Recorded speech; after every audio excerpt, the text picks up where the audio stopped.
kenapa tafsir nggak boleh sendiri? Tafsir jatuhnya nanti produknya banyak, bisa jadi hukum, bisa jadi apa. Bahaya. Jadi kalau nanti kita nafsirin sendiri dan kita menyebut itu hukum itu sesat. kita yang fatwain, takutnya salah kan? Karena nanti dipakai oleh banyak orang. Iya. Kalau tadabbur kan buat diri sendiri. Lantas siapa yang standarisasi ini orang layak untuk menafsirkan untuk orang lain gitu? Bagus banget. Tafsir ya. Jadi gini, tafsir itu dikatakan puncak daripada ilmu Islam. Karena dia memerlukan banyak sekali ilmu-ilmu yang lain.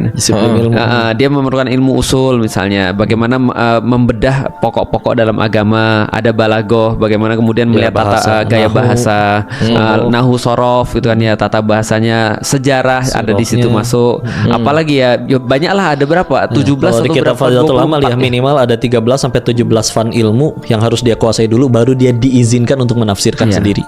Betul. Dan ini labelnya ustadz. Enggak. Kalau mufassir itu sudah labelnya udah ulama, ulama mujtahid. Jadi dia udah ulama yang bisa untuk menelurkan satu hukum baru. Iya. Gitu. Terus kalau mujtahid. ustadz role-nya apa? Ustadz itu guru. Kalau di Indonesia ustadz itu ngajar Quran itu udah ustadz. Iya. Atau jadi berarti bener dong ya tadi biar orang nggak belajar sendiri dan nggak tadabur. Iya.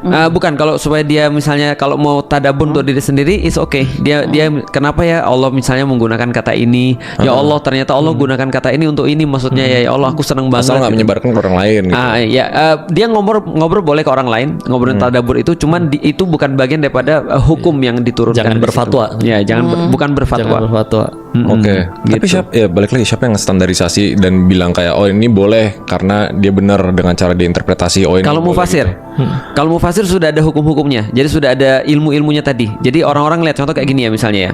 Imam Syafi'i itu kemudian ketika dia menelurkan satu hukum, dia jadi mujtahid, dia mengartikan Al-Qur'an, dia menggunakan standar gabungan antara ilmu hadis, semua disiplin, ilmu usul Quran, ulumul Quran, lalu kemudian ilmu-ilmu yang lain digabung jadi satu.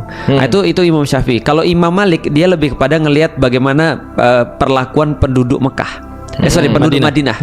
Jadi dia lihat bagaimana kemudian af'al atau perbuatan-perbuatan penduduk Madinah itu jadi sebuah inti bagi dia untuk bisa menafsirkan satu ayat ataupun ketika dia kemudian bikin satu produk hukum. Kalau Imam Ahmad bin Hambal dia lebih kepada hadis. Hadis-hadis yang dikumpulin. Betul. Dan dia ngelihat itu lebih banyak. Kalau Imam Hanafi karena dia jauh banget daripada pusat Mekah Madinah, dia pakainya ro'yu, dia pakainya akal, logika.